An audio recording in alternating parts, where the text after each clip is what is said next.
Namaskar. Welcome back to the Dr. Maya Rao Kathak and Choreography Conference, Day 2. Today, the date, May 2nd, is of import to us because it is the birthday of Dr. Maya Rao, or Maya Didi as she was fondly called by the dance community.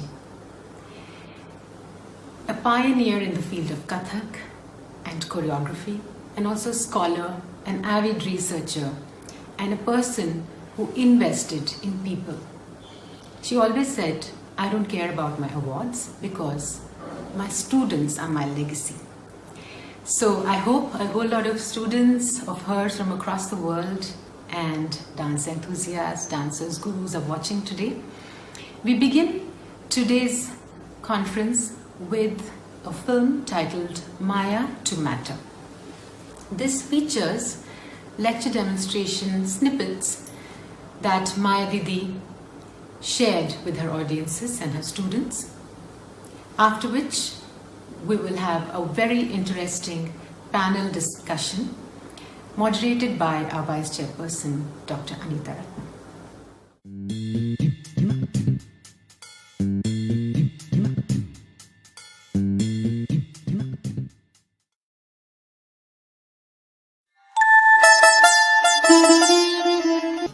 Maya to Matter is a realization of an initiative by the students of Dr. Maya Rao to create a gateway that passes on her vast experience. This DVD makes it possible for us to be able to absorb and retain her words, her dance. It is a tangible reminder of her wisdom and wit. The material for the same has been culled out of her lecture demonstration series, interactions, and excerpts from her choreographic works. Dr. Maya Rao, or Maya Didi as she is fondly called, is an internationally reputed dancer, choreographer, writer and dance curator. Her dance career began at the age of 16 when she started choreographing on social themes during the nationalistic movement. She trained in Kathak under Padma Shri Shambhu Maharaj of the Lucknow Gharana and Shri Sundar Prasad of the Jaipur Gharana. Guru Maya Rao is the only Indian with a post-graduation in choreography from the USSR. She was made the choreographic consultant for the Riga Ballet and the Stanislavski Theatre's internationally acclaimed production, Shakuntala.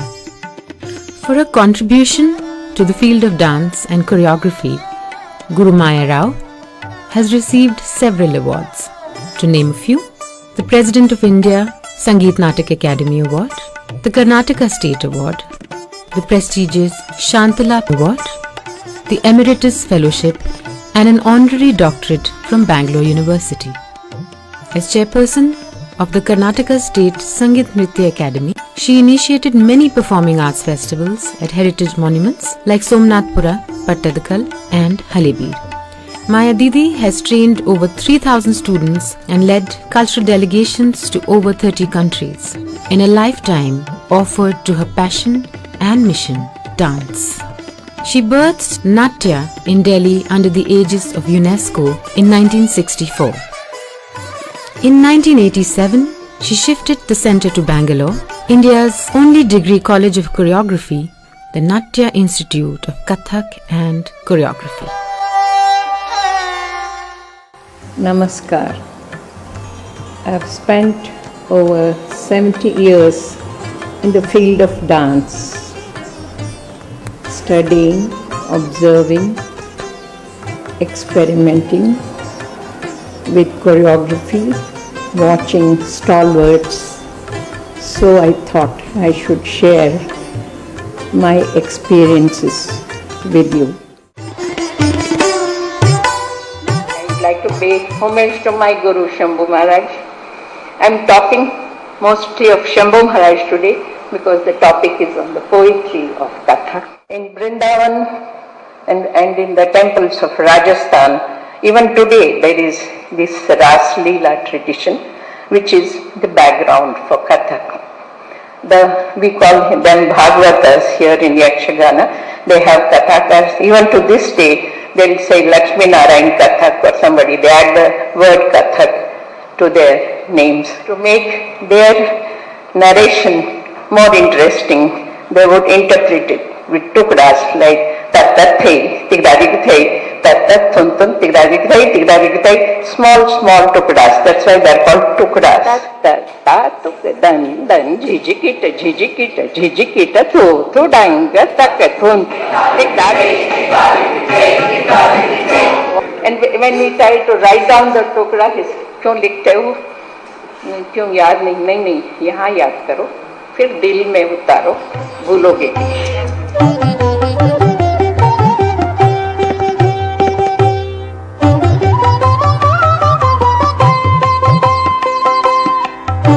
First thing, I found that the essence of Kathak, because it's an art of the storyteller, is in bhav. A system of training for bhav is done like this: gatnikas, gat bhav, and arth bhav.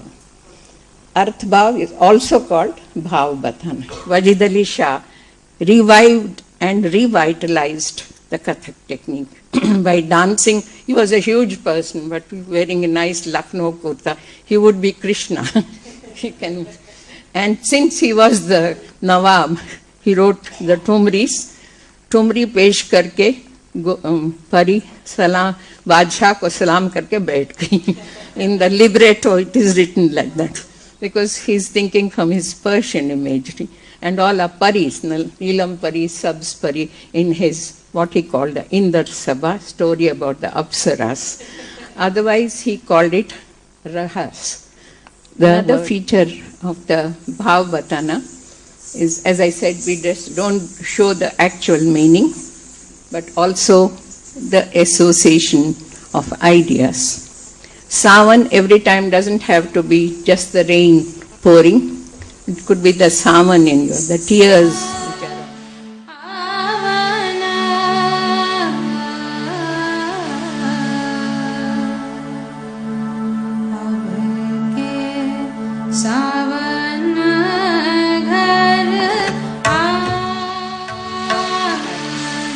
When I was enamored by Amir Khusro and his poetry. So way back in the 60s when I was in Moscow, I did the vision of Amir Khusro. He says, this beautiful face of yours is the envy of the fairies in the skies. You are so beautiful.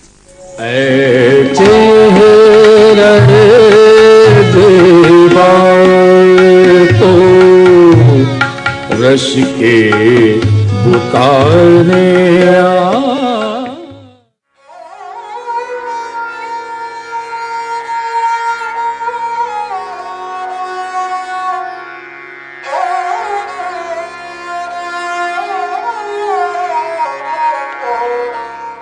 I today especially want to talk about space, how Bharata has made us conscious of space on the stage. From the West we learn about the divisions of stage, etc. But I want to talk about space, which is given in the chapters on Purvaranga in the 3rd, 4th and 5th chapters of the Shastra, Natya Shastra.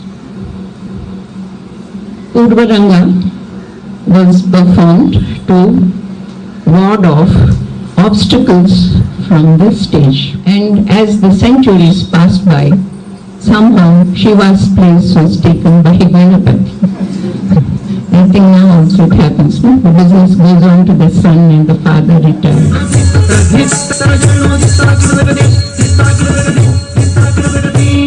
Always with a gun Gaudan. It is obeisance to Ganesha, gun, and Gaudan to Krishna.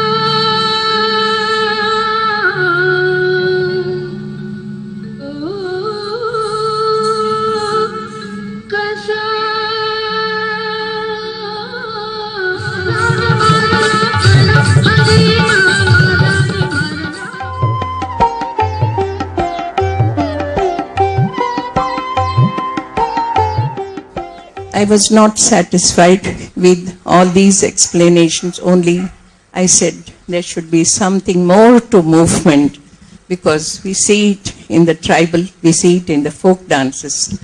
So I chanced upon the World History of Dance, written by Kathak, and got my answer.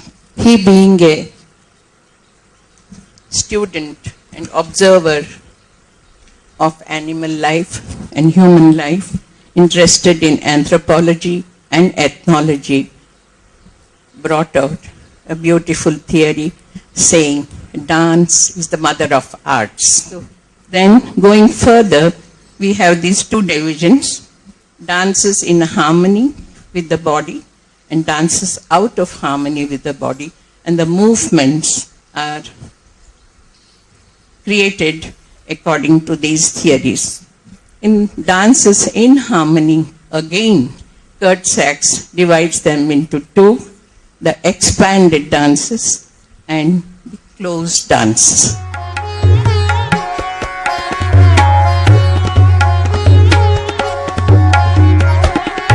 Horo is a Greek word which means dance, and graph means to write. So when you write the design, that is choreography. But through the ages, it collected more, it got more connotation and new dimensions attached to it. So today it means to visualize an idea and present it on the stage with the balanced blending of music, drama, and stage design and costume.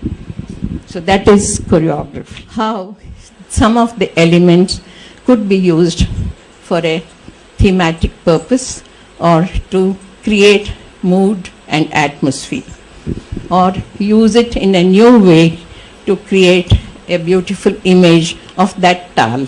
You enjoy the music, and so a person stands and breathes to that music, and then slowly uses his hand movement, then the neck, and then the eyes. So this is called Kathak Masak, and it is later taken into the That. So I thought of using the Kathak Masak in the Hoysala theme, where the ballet starts with a frieze of the King Vishnuvardhana with his queens and his courtiers, and then as the inscriptions are read praising Vishnuvardhana, you feel as if Vishnuvardhana is inspired to move and recreate his history.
Amir Khusro was a saint poet, a Sufi poet, and it is said that as he went through the streets of Delhi, or anywhere, when they said Amir Khosrow, people would run up to him and say, "Humko ek pehli sunao."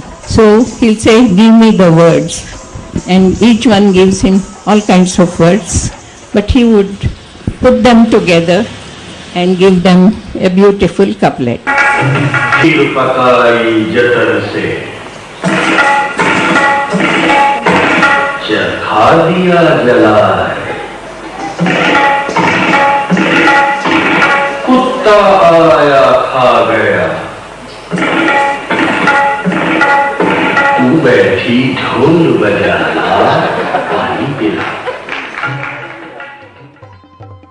Movement never ceases to inspire me, and my passion for dance, I hope, resonates in you.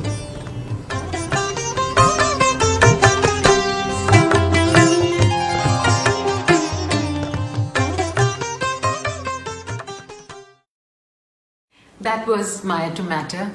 Always a joy watching it over and over again. And like most projects that we created around Maya Didi, this too creates perpetuity about dance, dancers, and dance research. We now move on to a very exciting panel discussion, which is going to be moderated by our Vice Chairperson, Dr. Anita Ratnam. Anita D, as we call her, is a prolific writer, scholar, of course, a great performer, an arts entrepreneur, and it is apt that she is here with us in this digital avatar that the conference takes on. She is India's first pioneering presence who started a dance portal much before its time, nartaki.com. Over to Anita Didi.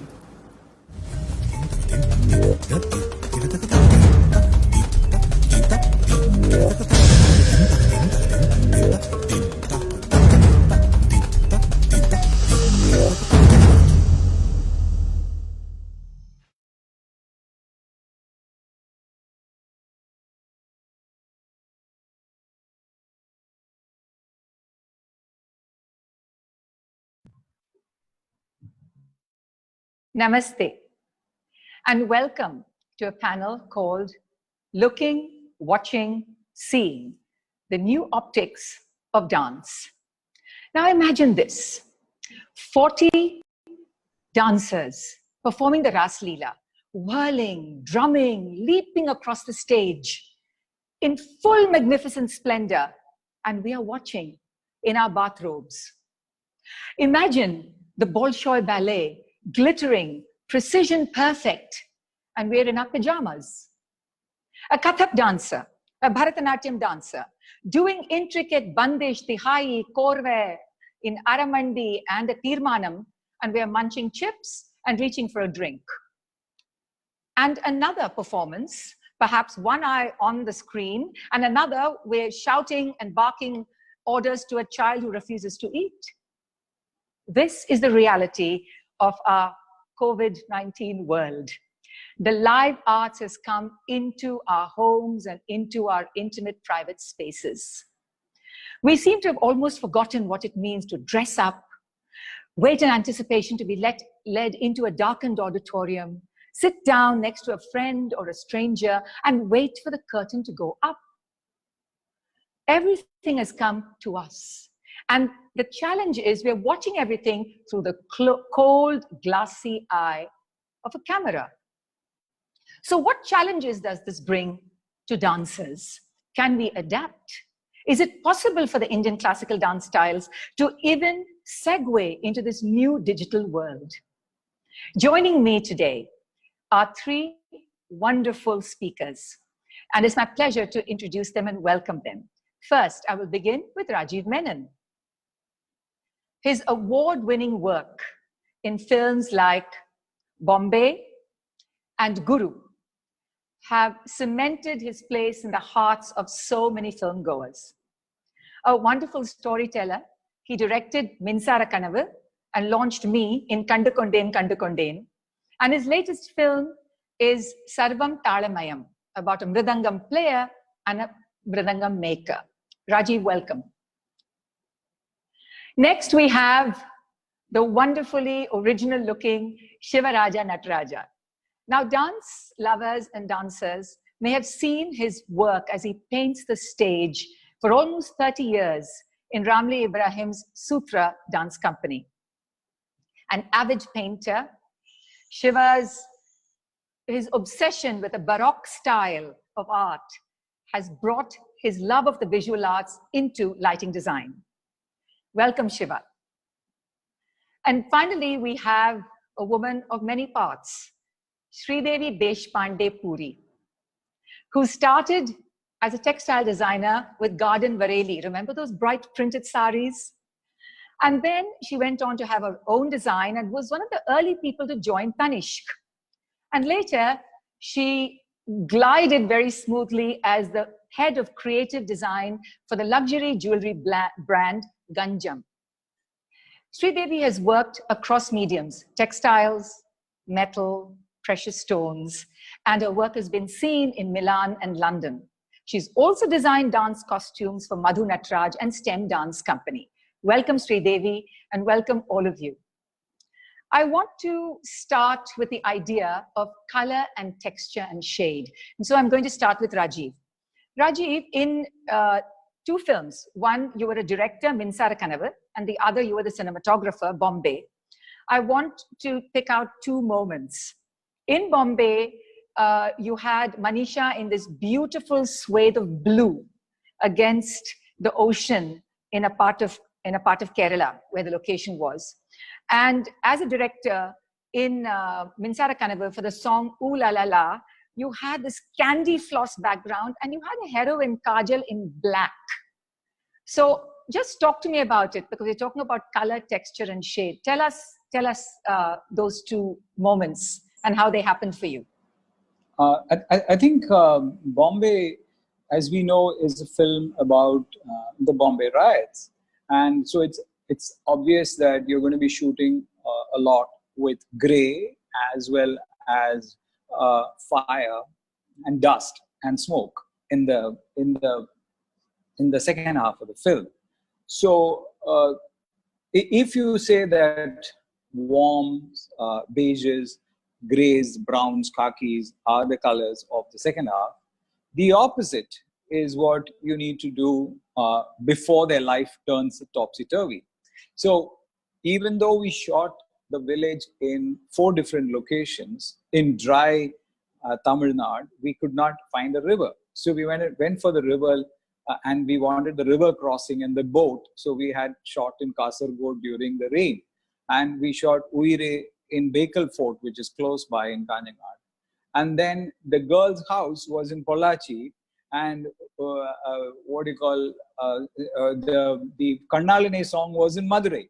So we construct an ideal world by going to 4 different locations. But the idea behind it is moist greenery, which is fresh after rain, was the idea that was holding us through the first half. So in that, we decided to eliminate red and pink and all that. So even though there were costumes like red and pink, we removed that.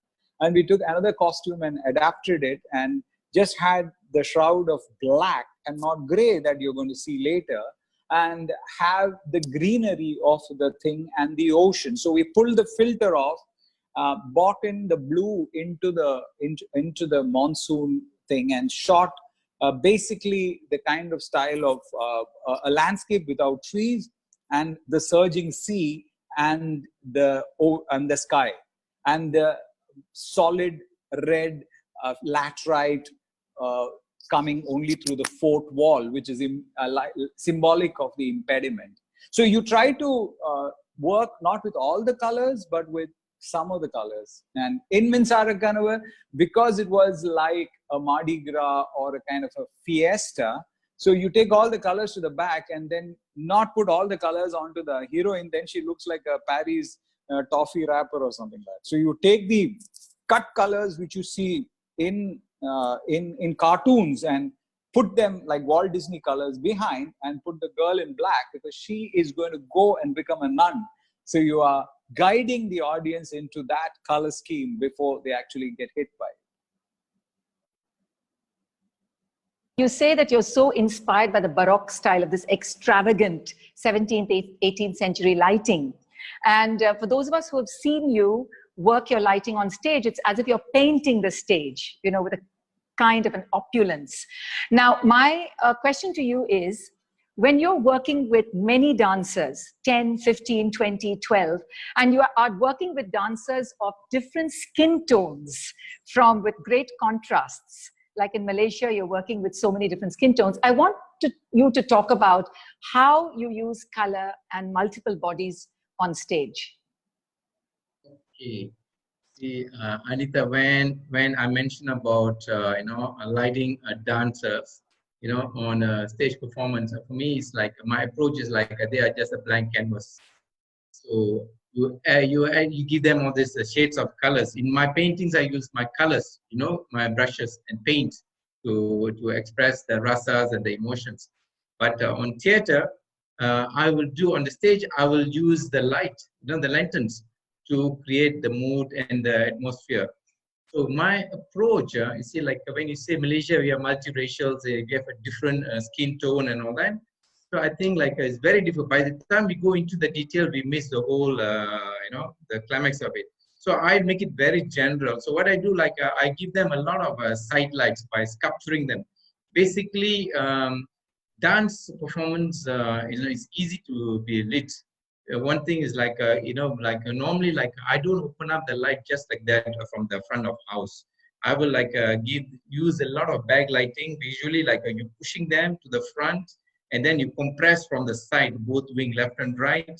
And then like you sculpture them, almost you give them a three-dimensional 3D effect, you sculpture them, then you shoot the 30% of the FOH lights, the face light. So normally when you look into my production, a lot of people complain, oh, in a munje paaka mudiyala." So they complain. That's a dancer's always, or the dancer's family. Yeah. Yeah, they always say that, can't see the expression. And I said no, because like when I work with Ramli, I think like he has given me this freedom of expression. That you see, like we don't straight away come to the point to see the facial expression.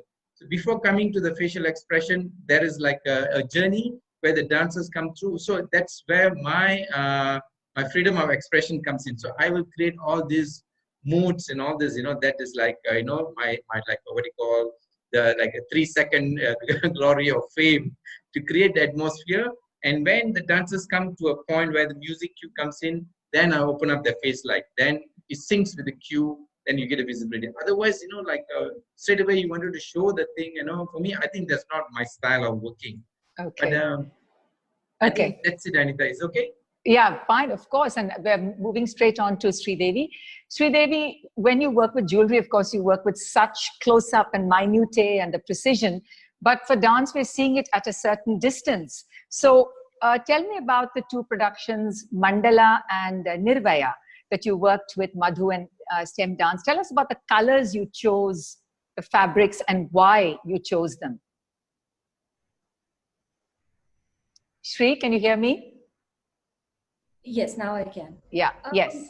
So Mandala was a production which was a sequence part of the Shringara production that we did at the Crafts Council event in Chennai, which was Grass to Gold.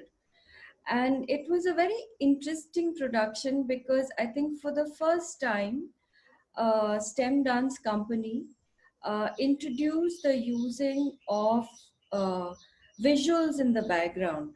So they had moving images which were in the backdrop of the dancers. And it was a very interactive process between the visuals and the dancers. So the lighting had to be quite low for the visuals to be visible. And yet the dancers had to be lit in the front. So we chose a very bold color, like a scarlet red. They had these beautiful textured, full sleeved. We wanted the color to really pop because it was in tune with Mandala, which is about the sacred geometry in Hinduism and Buddhism philosophy. So red is a very sacred color. So that is why we chose to use scarlet as a color. And we used like a crinkled top, which was full sleeved and high necked. And we also used like dhoti pants to create a flow when they were moving. So we did an interesting mix of body contouring tops, as where we got the flow from using the dhoti pants in for them, and they had to interact with the visuals at the back while they were dancing. So it was quite interesting. We kept the hair very, very simple. It was like a stark uh, uh, ponytail or a long braid at the back. And then we had a nice gold bindu at the Agnya Chakra on the forehead, on the top of the forehead. So it was quite a striking image. I think it worked very well for that particular sequence and production. And Nirvaya? And with Nirmaya, I think the whole concept of Nirmaya for me was very interesting when Madhu discussed it with me. I think one of the lines of the poetry by Akka Devi, who was a 12th century mystic or a Sharani, one line stuck with me, which was, how do you create form out of the formless? And this is the theme that we kept for the costume, because the whole concept of Nirvaya was dissolution into the absolute. Dissolving. Yeah, dissolving into the absolute. So Madhu, while performing, there were parts of the sequences where she almost had to blend in with the visuals on the background. Again, here, there were moving visuals on the background, which expressed her choreography and the theme of Nirvaya. So we chose a very nude colored Maheshwari, so that it could take the visual images which were being projected on, and it was, you could see movement, but she was almost disappearing into the background. So we tied it in very closely to the concept of the production, and that was very interesting exercise for us. Thank you, Sri. I want to move to Rajiv.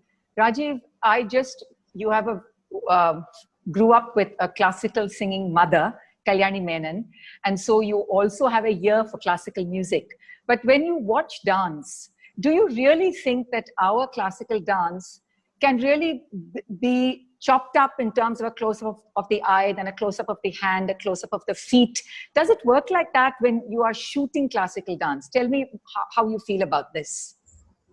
I think we are going through a massive change in the way we are filming dance and the way we are perceiving it. Because if you look at the way early cinema was dealing with it, say, in the 1940s and 50s, you had longer compositions and people holding the shots longer, because the dancers were extraordinary, and it was like the idea of watching a stunt, like when you see magic, you don't want too much of cutting. You want to see that magical quality, that it's actually a person doing it. It's like watching sports or watching something which is live and not through the can I say, the deceit of camera.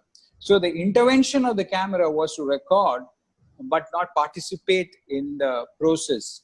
But now what you notice is that when beat has become stronger, and with the advent of MTV, you find a lot of the cutting is very dramatic, and it is jolting it, and the cutting is rather driven by the beat. Now, when it comes to Indian dance, it's not possible, because you're not going 1, 2, 3, 4, 1, 2, 3, 4. You're not going that. You got so many complications in the beat, and in addition to that, you could be cutting on beat or off beat or 1/4 beat. So the dance is, the beat structure in dance is so complicated that you cannot come up with a simplistic cutting. So it creates the visual excitement that the present audience wants is cutting. But when you do that, you're fragmenting the dance so much that the very fact that a person is doing this great thing continuously is being violated. So sometimes I think cutting is bad, and you can see some of the people who film classical dance much better, like say Sanjay Leela Bansali, doesn't cut that much. He lets the performer dance, he lets the choreography come in, And I think he is one person who today who is filming dance in a very beautiful manner, because he is very knowledgeable in dance, and he also understands the role between the camera and the dancer, the triangular formation and things like that, in a much better manner than others do. So I think there is hope in some ways in the way Bajirao Mastani was filmed or in that. But all of them go back to the era of Pakiza, and they kind of take their reference points from that. And Pakiza and all of them were shot by a German photographer called Joseph Hirschweg. And Joseph, in turn, had come from Germany to work in Bombay talkies. So German expressionism came into that lighting. It wasn't natural like what was happening in Bengal. So you have certain schools of styles of cinematography, which are an art direction, which are in some ways heavily influenced by seminal films from the 60s, like Mughal-e-Azam and Pakiza and stuff. You were talking about long sequences. For me, unforgettable is Padmini in Jis Desh Mein Ganga Behti Hai, almost, acrobatic from one level to another, long sequences by Wahida Rehman, Vaijayanti Mala, where we were watching with, as they would go all over the set and hit their mark, and also look at the camera at the right point, and there was no cut. The camera was just moving. You're right. Shiva, I wanted to ask you, after you light a live stage production, and then you watch it on video, you watch the production that you have lit, how does it make you feel? Like, because it's a whole different medium. The human eye has watched it, and now you're watching it through the mediation of the camera's eye that has recorded it. Do you like what you see? Are you saying, no, I should have done something more here, I should have done something less here? Another part of the question is, have you ever lit only for the camera, that is for a recording purpose, of the same production? Tell me just how you've worked with these two aspects. Okay. Sharing the idea of a stage experience with live recordings. I think sometimes, like now digitals, Facebook, Instagram, so a lot of audience that comes in, even like some of the dancers, they captured that on their handphone and posted, because they wanted to get instant likings and all that.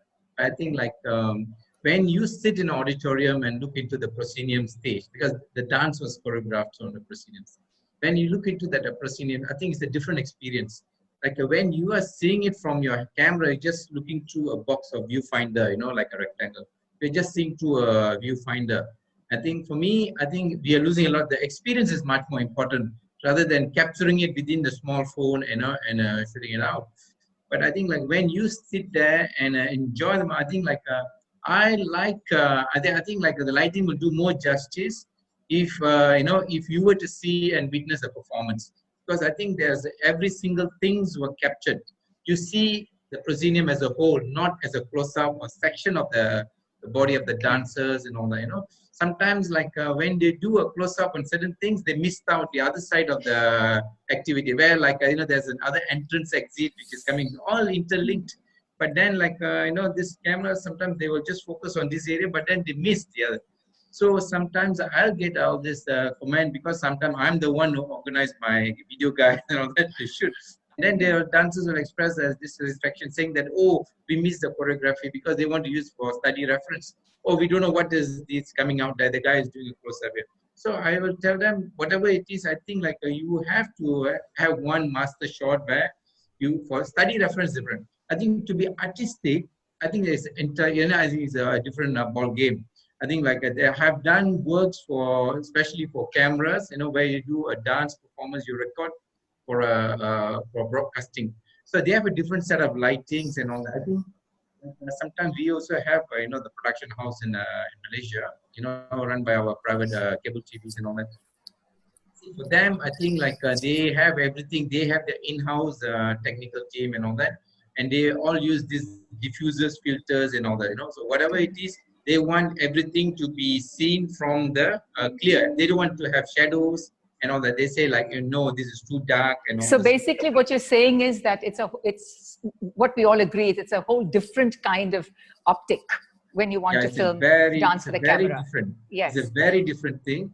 I think like when you are doing it for camera, I think like there is a way how you can, you can lift up the dance. Like you sing within the frame. I think like I always like to capture movements from below eye level. When you go to, I'm sure, Rajiv understands that. Still, like, when you go below eye level, I think it shows the majestic heights and all that, like the whole atmosphere comes up. Well, we in the auditorium are also sitting below. I mean, the performer Yeah. is elevated Some on the are like stage. eye level. Some seats are on eye level. You see, like when you sit like in the music academy, is like almost like slightly below eye level. So this is where you see the beauty of the dancers, the lighting, everything comes in well. Yeah, I think the Bolshoi stage in Russia is so gently raked as if the dancers are coming towards you. Exactly. It's so technically done. Shri, I want to move to you. And on the topic of lighting, was there a time during any of your costume design that you've designed it, you fitted the dancers, and then you're watching a lighting rehearsal and then you're saying, oh, no, this doesn't quite work. I have to do something to the costume. Have you had a moment like that? So I worked with Madhu on a production that was commissioned by Ganjam called Vajra. And in Vajra, we had a sequence, very interesting sequence called the Dance of Light, where the dancers were dancing in almost darkness. They had torches which they were using as a prop to create movements and accentuate their movements. And we had a designer called Chandrasekhar from Metaphor who designed the costumes for this sequence in the production. And about 2 weeks before the production, we were having a look at the costumes at the tech rehearsal. And while the rehearsal was going on, the STEM team decided to add in blue light because their costumes are white. There were white tunics which had like handkerchiefs, hems, and it was a very modern silhouette and very flowy. The fabric was like a cotton, but like a crinkled cotton, so it had a nice movement to it. And while the sequence was looking nice with the blue light, because the white was really showing up, it needed something more because it was the dance of light. So while watching the rehearsal, we just decided to add on some large mirrors onto large round mirrors just scattered across the costume. And it really lifted the whole theme and brought it to life. So that is one of the experiences we had with STEM. Yeah, that's interesting. Rajiv, I want to come back to you. When you shoot dance sequences in your feature films, right? Do you actually go into the rehearsal studio and watch the choreography, or you're watching it? You're watching it only on set? No. We do definitely. We are with the choreographer in their studio watching the dance. And if we are in Chennai, then we have to go to the Cine Dancers Union. They have a hall there. Sometimes when we are on location, then we hire a hall in the theater in the hotel that we are staying, and they show it to us. And basically, when we are shooting a song, we have around 4 to 5 climaxes. So what happens is the Pallavi must climax in an interest, and then you will see a different motive coming in the BGM. Then Charanam 1 has to climax again, and again the Pallavi, the motive of the Pallavi will repeat. And so very often dancers in South do not repeat the dance movement from the Pallavi, which in North India they do. They would have a key step and they would, keep repeating it. And the more you repeat the step, and if that repeat step is really good, that's when the song becomes really really a hit number. So if you look at most of those numbers, what happened in South Indian cinema is because you had a great sense of athleticism, which Prabhu Deva and his brother and all of them did. A lot of the key steps would be in the feet. Now, when you have your key step in the feet and it's a jump, then what happens is the repeat step is going to be a long shot. And when your repeat step is a long shot, the performance of the main actor will go. So a repeat step, even if you have two on the feet, must still come and it should come and stop here so that it can come and fix onto a close-up. So the artist must also come through, the expression must come through, as well as the dance, item must come. So invariably it will be a mid shot because it allows you to have the hands moving and the body, and so it's largely that decision as to what's the volume you're going to shoot this the thing in. You know, the other thing which Nataraj was talking about watching the dance from down, I think one of the problems we also face is the way we shoot stunts and the way we shoot action sequences. So there are two approaches to it. So if there's a lot of cutting in the action sequence, you dilate space and time. So you have like John Woo kind of a thing where in an action sequence, suddenly you will start shooting it like a ballet, where you'll have extreme slow motion followed by fight, followed by zoom, it will do that. So you're dilating and compressing time, which is what cinema is all about. So the same thing will apply to dance. And one of the things that we have noticed is that the advent of these cameras like GoPro, which people are fixing onto their surfboards and giving you shots, is about getting you immersed into the action. So it's a very immersive experience. So when you jump today from one building to the other, the camera jumps with you. It's not like watching a person jump over the sky when you know that there is some protective gear down. So right now you will see in Batman and all of that, when the jump happens, the camera is going with that. So you get a sense of that wow, excitement of the jump. And I think dance also will go towards that. When you have these smaller rigs and you can move with the dancers, you can communicate that sense of joy in the leaping and the perfection of the finish. I think the more people understand dance, the better they will be able to shoot it. Wow. Thank you. And Jnana. But has there been just one little adjunct to that? Has there been, after you watched the choreography, you've set your camera angle, that you've actually gone to the actual location and you found that, no, I think the angle of this choreography has to change because, and have you actually worked on the set with a choreographer saying, either Seri Varle, this doesn't work, this has to sort of change? Oh yeah. Have you done it? Yeah. Yeah, we do that. We do that on quite a few occasions. And I still remember a sequence in Kannalane where we had seen some choreography, and apparently when we saw the dance, we were told that actually Prabhudeva had composed it. Raju Master had said that whenever we said this is a good step, he would say, the Prabhu composed Pannari, he would say. And we were filming that, and there was this outstanding piece where Andam minsara parvain vegam vegam punnodu naaka. That whole thing is the camera just swishes and it starts tracking in, and there's no cut. And Manisha is dancing, and at the end of it, Arvind comes from behind. So we had this absolute, continuous take, the entire Charnam in one shot. But before that, we had a lot of cutting. The hide and seek was being built up. But in between this, we had this Sufi chant, Gamapa Mapa, Gamapa Mari, Nidadi.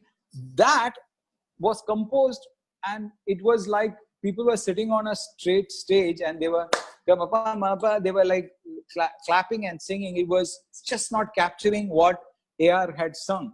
So Mani was getting furious. It was it was right in the middle and it wasn't working. And suddenly we said that why don't we shoot it like the way in Junoon we saw those Sufi singers sing? What can we do something like that? And then we came up with the circular trolley, and then we said this is the way Bhimsen Joshi would sing, and that's the way we would sing. And suddenly in between that, Mani said, then go show it. He said, what? I have to go and show it. Yeah, go show it, he said. And suddenly there were like 3,000 people watching the shoot, and I said, why the shit did I have to say this? I could have just kept quiet and gone through without a problem. And we were trying to get Sundaram Master to sing and dance like that, and Sundaram Master said, no, I won't do it. So I had to stand there and I had to sort of sing like a crazy Sufi. I looked completely mad doing that, and we had the circular trolley going. But you know, we do all kind of crazy things to get something right, and Yeah. it works sometimes. Well, I remember, Rajiv, before I go on to Shiva, I remember, Rajiv, when during one of the scenes that you were shooting me in for Kandukondain, and I was asking something like, "Enna pannittu irukka?" And he said, "Stop, it's not a Bharatanatyam, you know, don't like, you know, don't exaggerate your gesture, because I'm right here, the camera is right here." So it really is, it's a medium of such nuances, you know, with a little flick here and an angle here.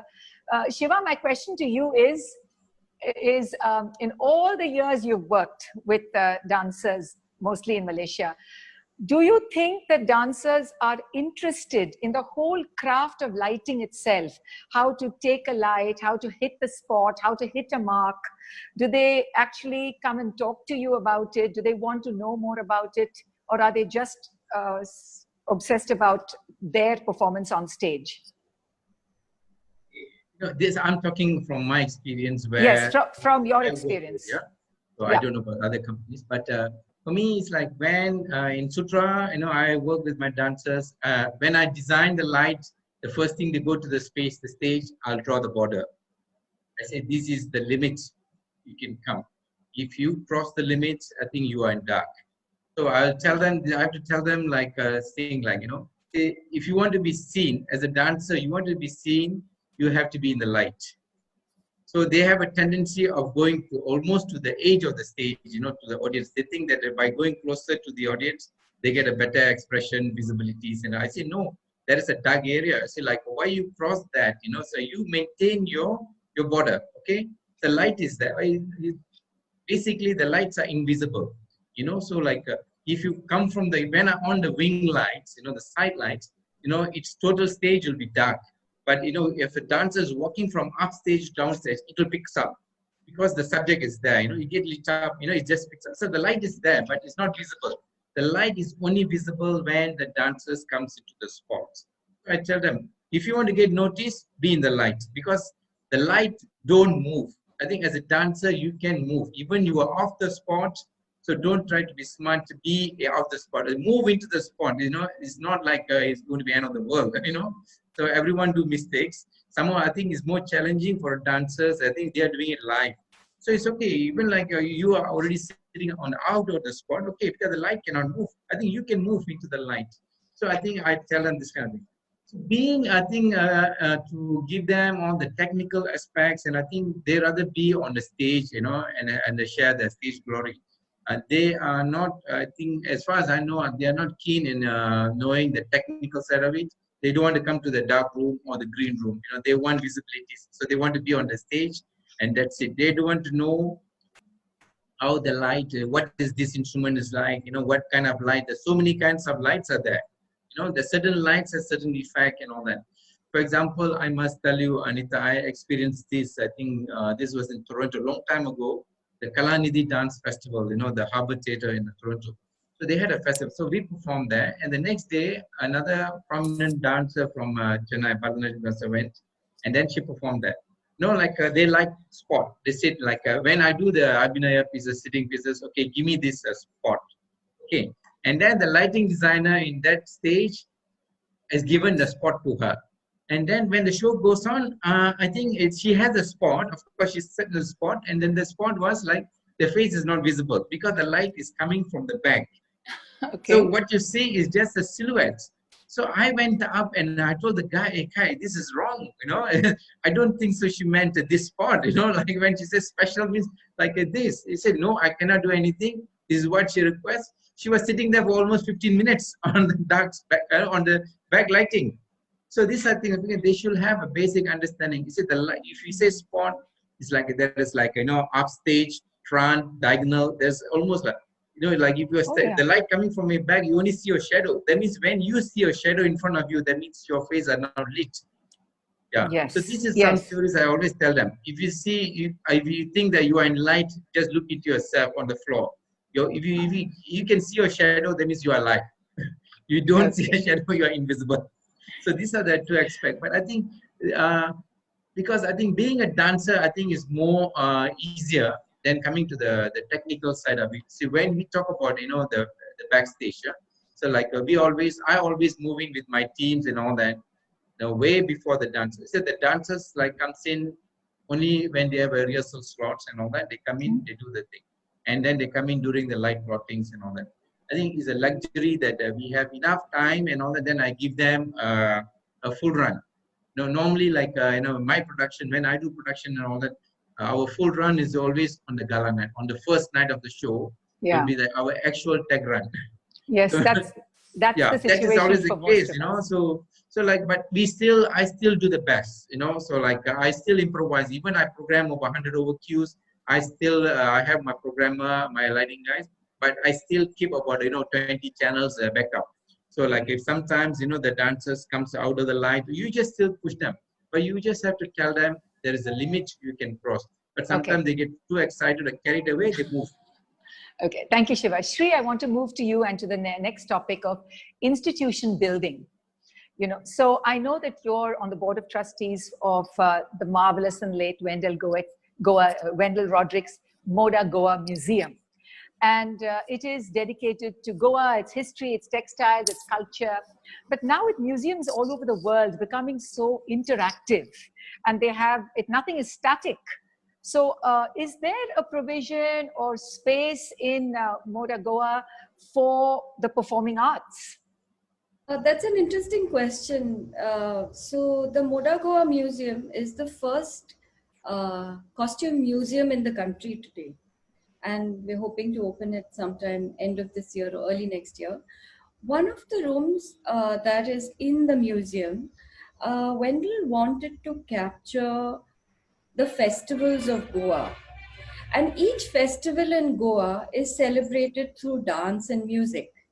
So as we don't have such a large space, one of the ways that we decided to showcase the different festivals and the costumes that are part of the festivals is by actually having a video of the different festivals that will continuously play on a loop in the museum. So there are over 50 or 60 festivals that happen through the year in Goa, which could be harvest, which could be religious, which could be, and each of them has specific costumes that are associated with them, specific ritualistic dances that are associated with them.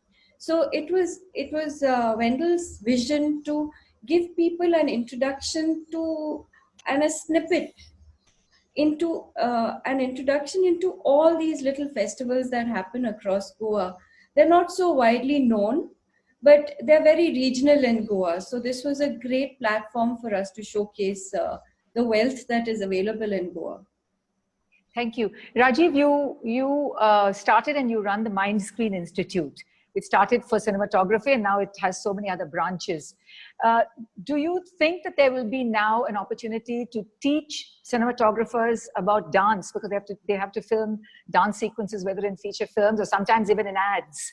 So is that something like a different discipline or a special discipline you have in your course for cinematographers? We don't have a specific module as what you're talking about. We don't have it because what we are noticing in cinema is the decline of the song. The importance of songs are declining dramatically, and we are moving more towards kind of a Western style of storytelling, which is devoid of songs. You probably have one or two songs. So it's not 6 songs are not mandatory for a CD release, and filming 6 songs are not. And filming songs are very expensive. They cost average around 20 lakhs to do a big song, and a small song will cost around 6 lakhs. So today people don't have that kind of budget because there's nothing you're going to do which is going to really bring people to the theater and they're going to see a song. Like the 2 big songs which came out of South India in the last maybe 10 years was Kolaveri and Rowdy Baby. But both those films didn't do well. They were great hit songs. I mean, nobody went to the theater just to see those songs. They were the biggest hit songs that we produced out of Tamil Nadu. Whereas Andhra is doing a little better. You have Pottabomma song is, everybody is copying that step. And they seem to have, the commercial cinema still seems to have a very strong connect with the song picturization there. In Kerala, you're having a different thing, that you have a lot of alternate music. So also in Kannada cinema, you have influences of jazz coming into, and Kannada film music is finding new avenues. So it depends actually on what's happening to the music and what is the relevance of that. As a field of study, we don't have it because our course is short. But if I probably had it for 3 years by study, then I would probably say, go ahead and picturize a song, because I cannot, as a teacher say, look at songs that was 20 years back and try to do that, because that's an aesthetic choice. You cannot instruct people on that, but you've got to make people understand through a PowerPoint as to this is how songs are made. If you ever wanted to do a song, then this is how stunts are shot, and this is how the whole process works. And I'll give you an example. Like when you shoot a scene, you divide the shots and then you ask the actors to repeat. That's like a master take, and you have shots. But when you shoot a stunt, you cannot have that. It has to be in sequence. So you go back to a technique like documentary filmmaking. So if a car is smashed, you cannot smash the car again. You got to take the action from there. So that's called triple take technique. So you educate them on the value of documentary and shooting with a single camera and not multiple cameras, because you cannot repeat an action. Once destroyed a car, you have to proceed from there.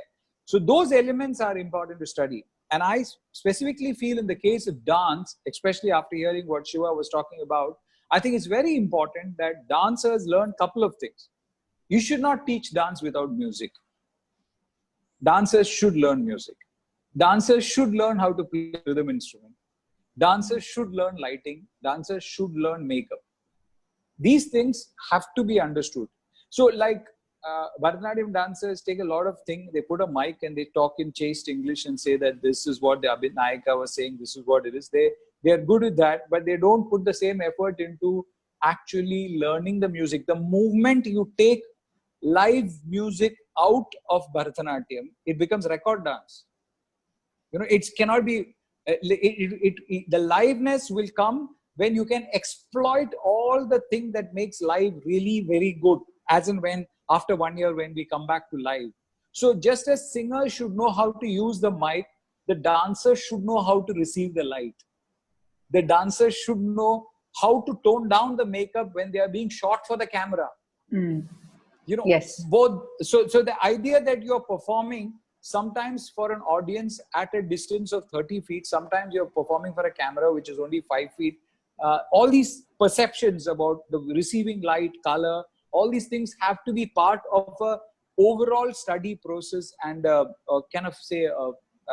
more comprehensive study process, rather than I shall be beautiful, I shall dance, I know my nritta or I know my abhinaya. We should have a bigger knowledge base.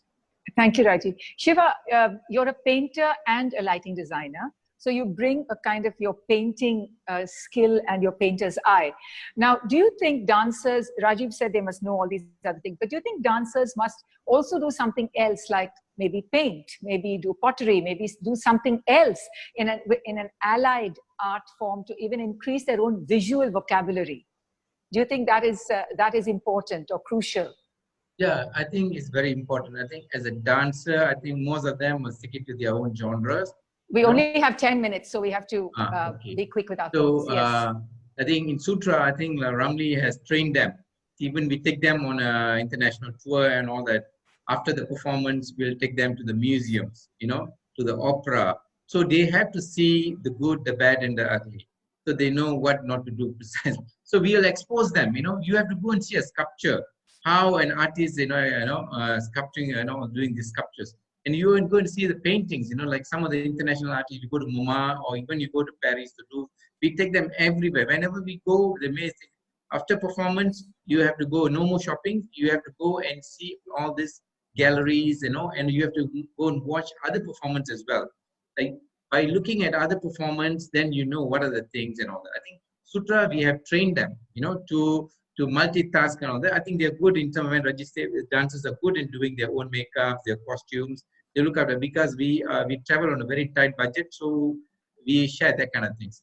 I think yeah, I think that's it. Well, that's good. So I hope all the dancers who are tuning in now, and there's so many comments coming, I'm sure that they're taking note. I want to slowly begin to wind up because we're almost at the end of it. Shri, I'll start with you. They say that this is the most exciting time. It could be a most uncertain time, but they say with technology, with this current quarantine and lockdown, somehow hierarchies have dissolved, and the power has come back to the artist. In this case, the dancer. So do you think that now there are the divisions between cinema and music and theater and dance and performance art, all that, is this an exciting time, do you feel, for people to actually start talking to each other, disciplines to talk to each other? I want all your thoughts one by one very quickly. I want to start with Shri. It is an interesting time because during a time like this, it forces people to innovate. You have to think of new ways to do things that you used to do. So it shakes up your whole base and gives you the opportunity to think of new creative ideas in which to approach your work, because your platform has changed, your medium has changed, your interaction with the audience is now online. It's not going to be a direct audience. I think performing artists for a long time, or since time immemorial, have actually fed off a live audience. So to change that mindset, to work with a audience that's online, but the difference is that instead of a limited audience which comes to an auditorium, you have the world as your oyster. So how you tap into that, how you reinvent yourself to work with the new mediums, like Rajiv was rightly saying about how film works, or how Shiva was talking about how lighting works. I think now more than ever, it's very important for dancers or performers or artists to understand the new mediums with which they need to work, and therefore all the elements that support them doing work on the new medium, and understand it more and use it to their advantage. I think that's a very important. Rajiv, very quickly, do you think it's an exciting time now? Yeah, as she said, as I agree with Sri Devi, that you may see a breakthrough coming through in these performing fields, primarily because if you look at writing for stories, I mean Shakespeare didn't write novels. Shakespeare wrote plays and sonnets. I mean, because if you wanted to propagate it, you had to have somebody stage the performance, and you needed an audience to listen to it. I mean, the advent of the novel is directly related to the rise of the printing press. But in a novel, you are addressing an individual. So this time, you're not addressing a collective audience, but individual audiences sitting in various geographies. So your style of production will have to be to address an individual, and thereby the individual will tune in at a certain point and tune out and then come back. Like the way you read a novel, not in one go, like the way you see a play in one go. It's a temporal art form. But a novel can be read for 20 pages, you leave it and then come back and read the novel.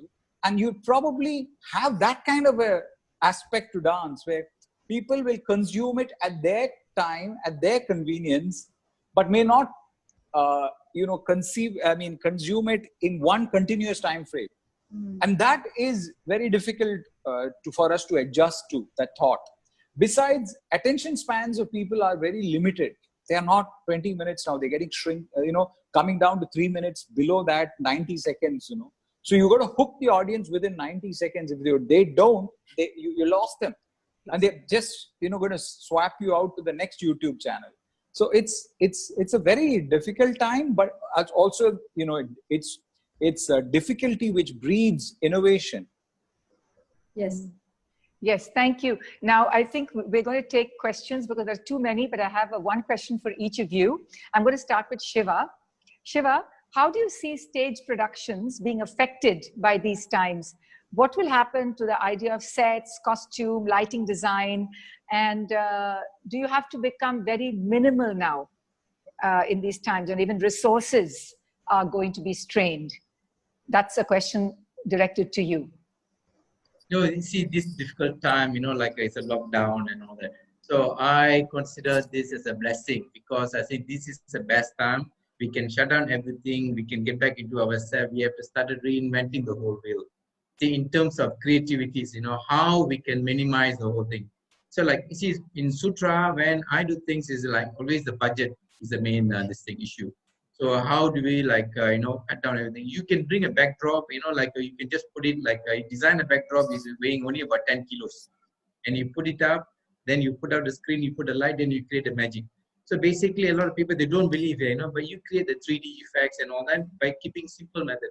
I think the only thing is like nowadays, I think we have to go, everything is like recycle, we recycle, we reinvent everything, whatever the past, like we pull out from some of the sketches and all that. So I think we can do that. Now, at this point, we can even cut down. Being a lighting designer, you can give me 100 lights, stage with 100 lights, and also a stage with 2 lights. I can still create a piece. But you see, the dancers have to understand that there is a limitation. So we work with the limitation. So we cannot have a lot of specials and all that. So we work with that kind of limitations. And Okay. So life be will go on. creative. Yeah, life will go on, Well, of without, course. I think this lockdown period and all that, I think is nothing is not going to be end of the world. I think this is like a speed breaker for us.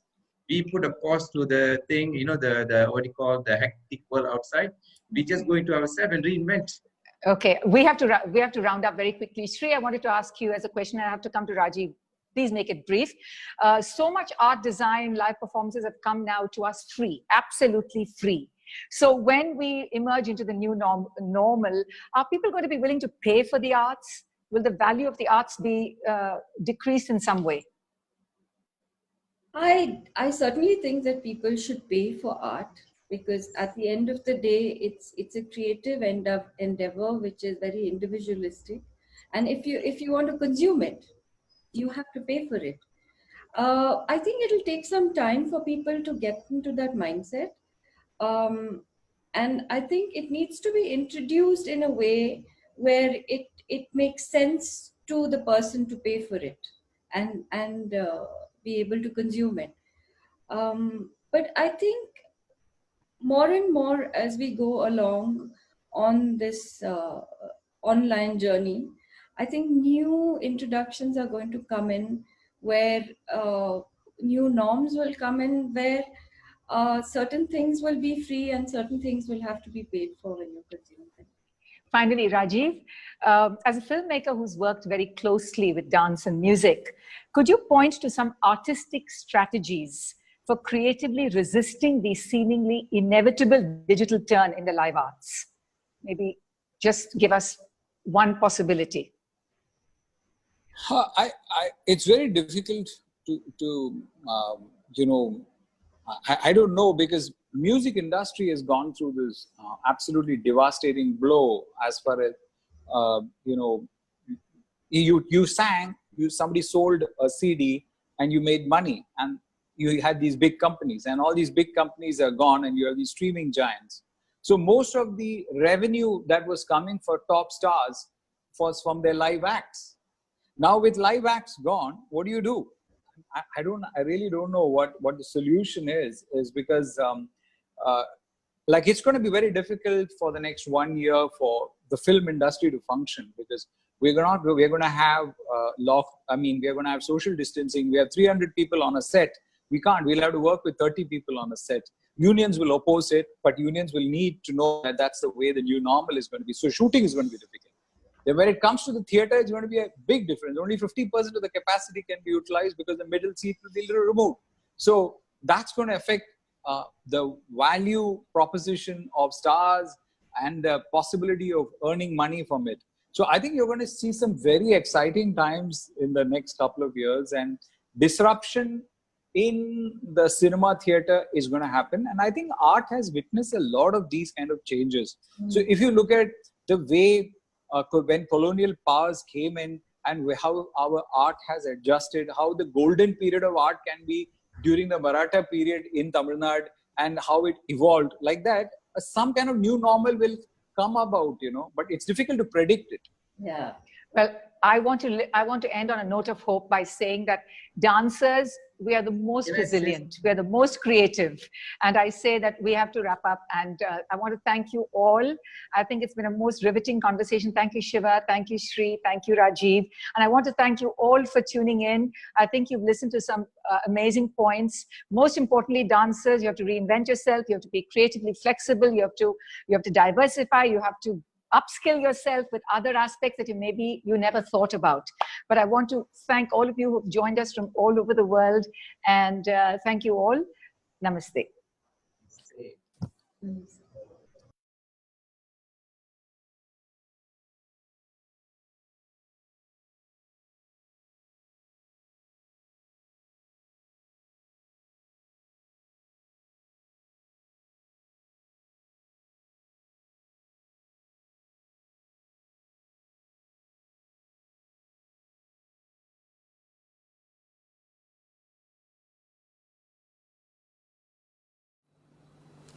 Looking, watching, seeing. After that very engaging and thought-provoking panel discussion, we have for you a perspective on Maya Ji that is not often talked about. We have for you writer, journalist, feisty orator, activist, and also a woman who has birthed India's first multi-arts festival created by women called the Under the Rain Tree Women's Cultural Festival. Sandhya Mendonça is going to talk to you about Maya Didi in her avatar as somebody who influenced, inspired, and was a feminist, not just within the dance realm, but outside of it too. Over to Sandhya.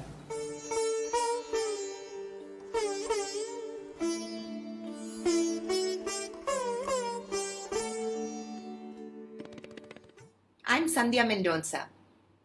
I'm neither a dancer nor a choreographer. So what am I doing here at the Dr. Maya Rao Kathak and Choreography Conference? I'm here because I have a different take on this icon. The world knows Maya Rao as a dancer, a choreographer, and a guru. I would like to add another title, that of a feminist. I don't ever recall Maya Didi call herself one, though. By the time I got to know her, she was already a legend and didn't need to break down any more doors. It's only when you read her autobiography do you realize the sheer scale of what she undertook to become a dancer and her vision in building an institution and a legacy. She knew what she wanted and went after getting it single-mindedly, and she didn't let gender come in the way. That's what makes Maya Rao such a powerful example. All that she had achieved and all the battles that she had won had not affected her sense of humor. Her battle scars were the twinkle in her eye and her witty remarks. There would have been several times when she pedaled her feet furiously beneath the surface, but to the world it always appeared that Maya sailed majestically on smooth waters. It's this grace that I invoke, along with her strength and courage in my journey as a gender and cultural evangelist.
tinak tim.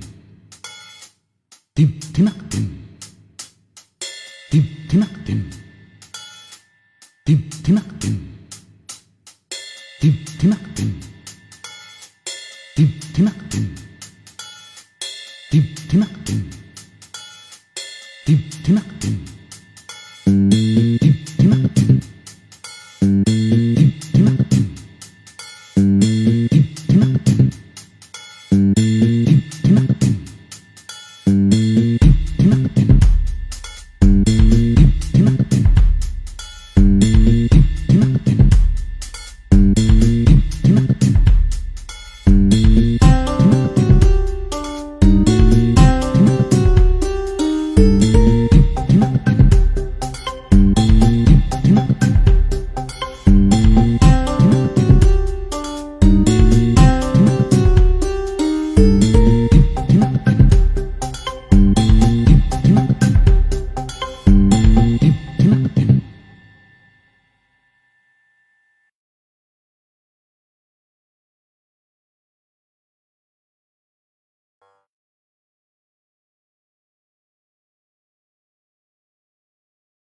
Thank you, Sandhya, for that wonderful tribute to Maiji.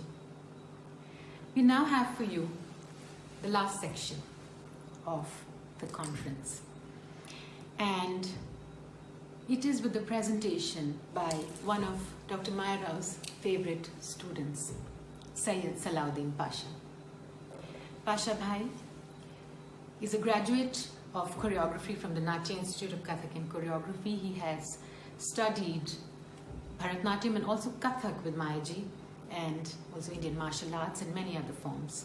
As you know, he has been feted internationally and is also President of India awardee for his work with the differently abled, or as the handy-capable, as he calls his dancers. He created India's first dance company on wheelchairs, a company which is of world-class standards, called Ability Unlimited and also Miracle on Wheels. He's going to share with us his journey with Mayaji and with his dancers and the pedagogy that he had to create in order to teach the differently abled. The film is titled Dancing on Wheels.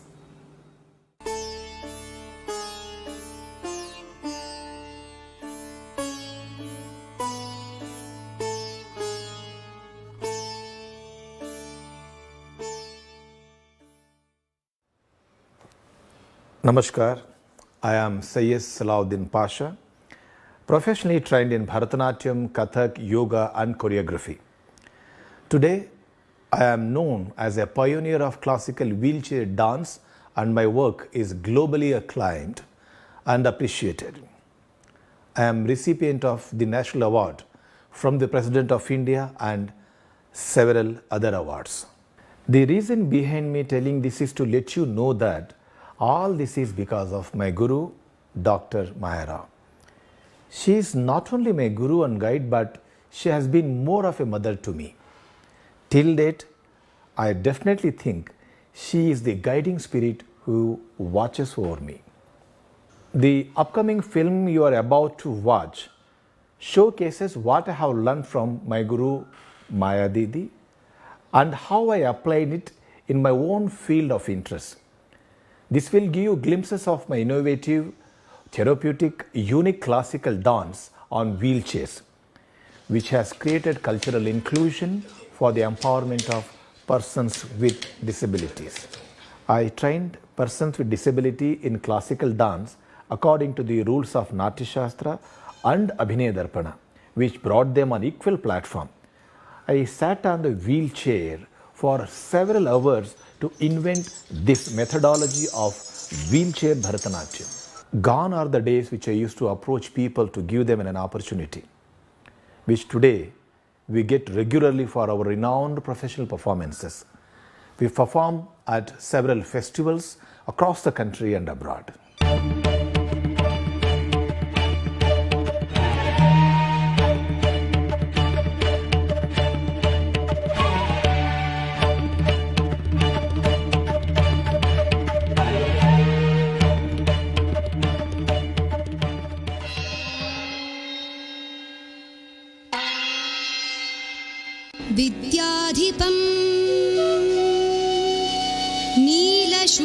गदाधरम् वृषभवाहनम् त्रिनेत्रम् बालचन्द्रं च जटाजूटधरं सीतम्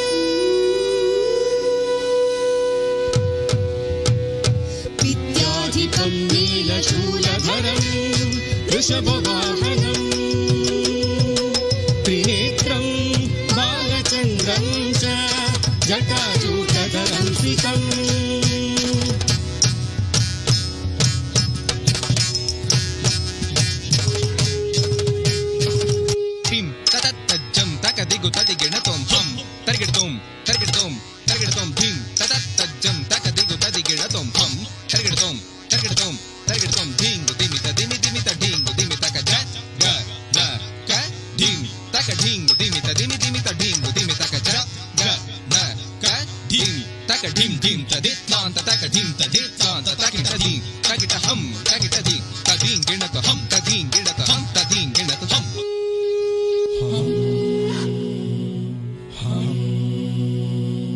The next video clipping is martial arts on wheels.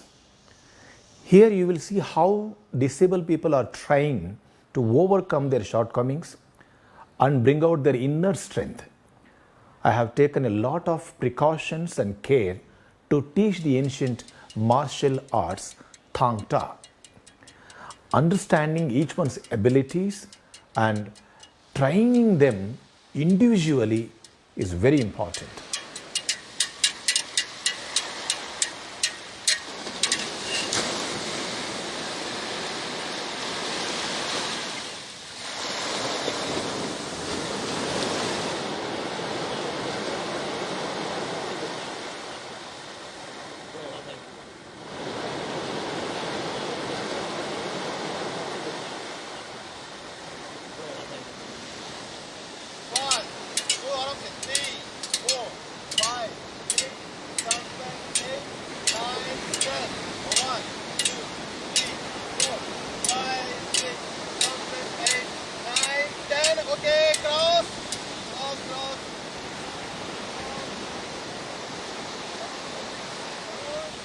My therapeutic dance theatre productions are based on dance, music and yoga therapy.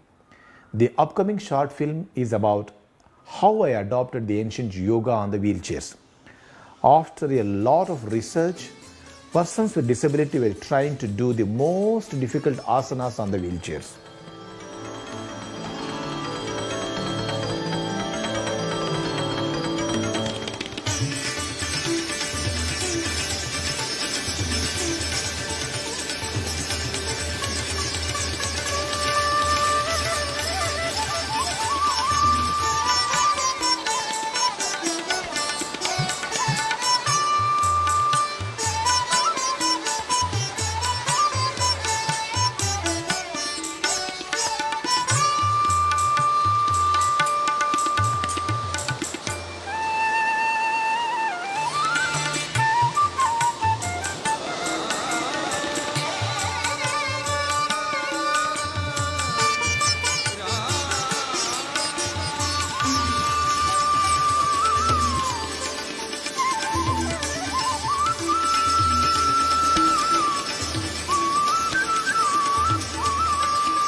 I have choreographed several dance theatre productions performed by more than hundreds of people with various disabilities like physical disabilities, hearing impairment, visual impairment, autism and cerebral palsy.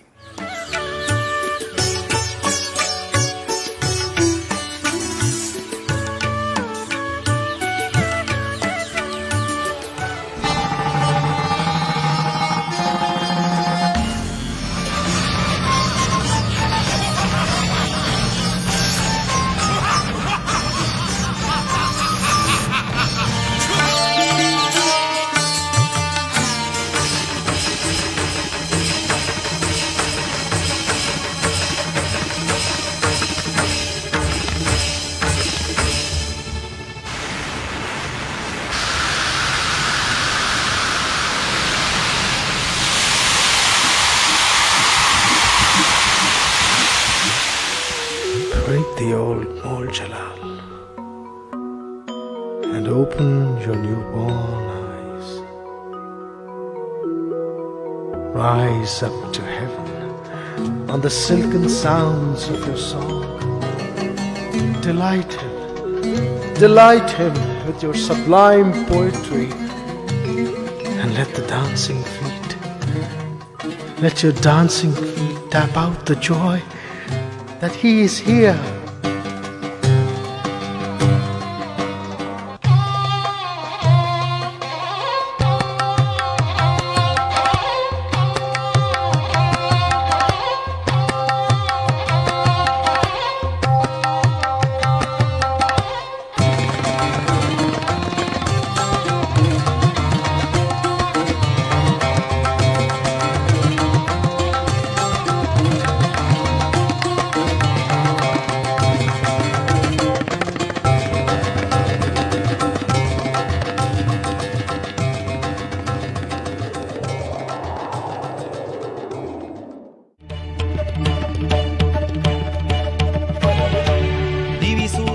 सहस्रस्य भवेद्युगपदुत्थिता यदि भाससदृशी सा स्यात् भासस्तस्य महात्मनः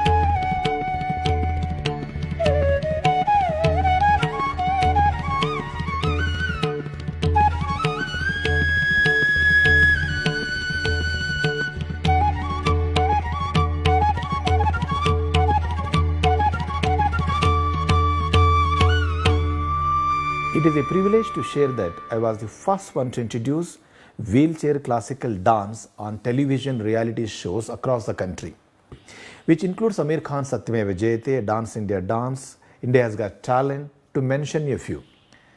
This was a very strong message to many disabled people to come out of four walls and showcase their extraordinary abilities. My disciples and my work has won the Guinness Book of World Records and Limca book of world records. दोस्तों अब हम देखने जा रहे हैं एक बहुत ही खास परफॉर्मेंस। हमारे गुरुजी सलाउद्दीन पाशा जी, इन्होंने बहुत हमें प्यार से सिखाया है।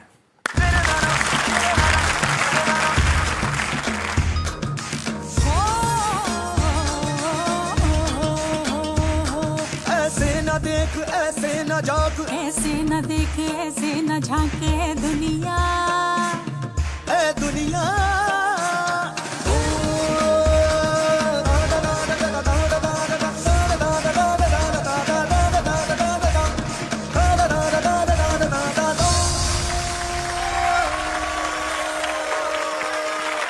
I'm so happy and so glad to be here. I will never forget this evening in my entire life.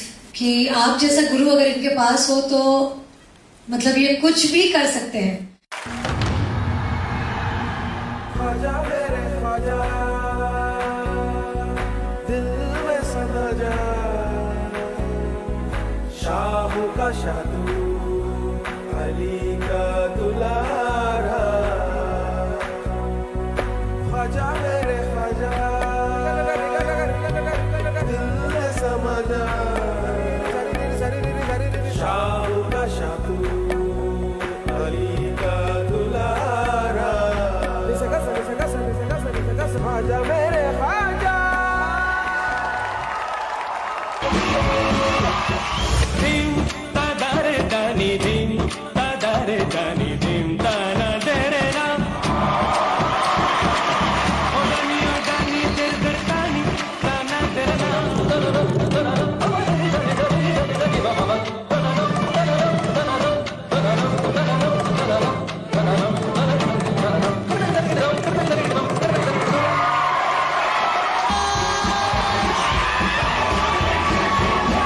To explain okay, how I'm touched, and if this is not dancing, then nothing is dancing. फिर dance का कोई मतलब नहीं।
ಇದೊಂದು ಅನ್ವೇಷಣೆ ಅಂತ ಹೇಳ್ಬೋದು, ಆವಿಷ್ಕಾರ ಅಂತ ಹೇಳ್ಬೋದು. ನಮ್ಮ ಭಾರತ ದೇಶಕ್ಕೆ ಇದೊಂದು ಆಂದೋಲನ ಅಂತ ಹೇಳ್ಬೋದು.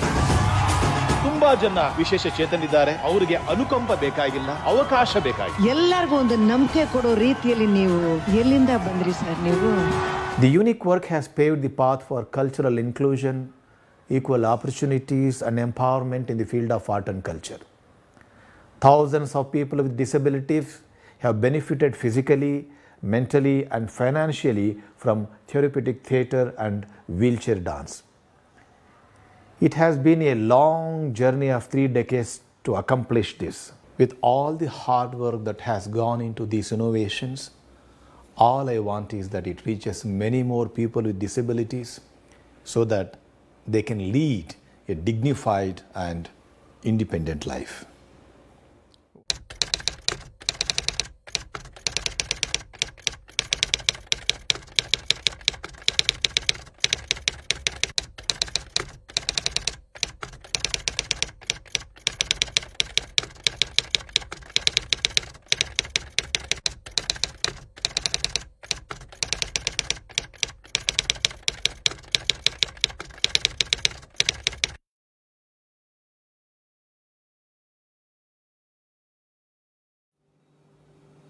And with that, we bring to an end the Dr. Maya Rao Kathak and Choreography Conference 2020.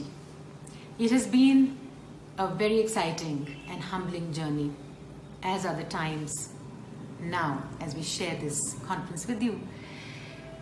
We'd like to reiterate that the conference raises funds for COVID relief for a community that is often overlooked, the folk and ritualistic performers of Karnataka.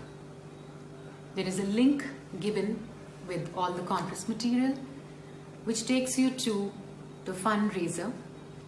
No amount is small. Please do contribute for these artists. We hope to look after them and their needs for the next few months before they can start working again. No project, choreography, production is complete without a team. And I'd like to introduce you to the wonderful team that put this conference out there to be streamed to you. From the beginning, we have with us our Assistant Director of the company, Ramya Nagraj, the project head of the company, Kirti Kumar, and a young impresario dancer, Masum Parmar, along with Rutali Karlikar. I also take this opportunity to thank all the participants of this conference, starting with our Vice Chairperson, Dr. Anita Ratnam, and our blessings always of our Chairperson, Srimati Bimla Rangachar, the Natya Institute of Kathak and Choreography Executive Board, members, and Aditi Mangal Das for her generosity in sharing her work with us. The panelists of Day 1, Mahesh Dattani, Lynn Fernandez, Shivani Wazir Basrich, and Sneha Kaparna, who has been with us from day one, collaborating to collect funds for the folk artists. Also today's panelists, Rajiv Menon, Sridevi Deshpande Puri, Shiva Natrajaya, and the moderator, our very own Dr. Anita Ratnam, Sandhya Mendonça, and Sayyid Salahuddin Pasha, their beautiful tribute presentations. I'd also like to thank once again Kirti for having done all the editing for the films, especially Maya to Matter that you saw in the beginning today. With that, I bring to an end the Dr. Maya Rao Kathak and Choreography Conference 2020. Thank you so much for being with us and being part of the Natya and STEM family. Namaskar.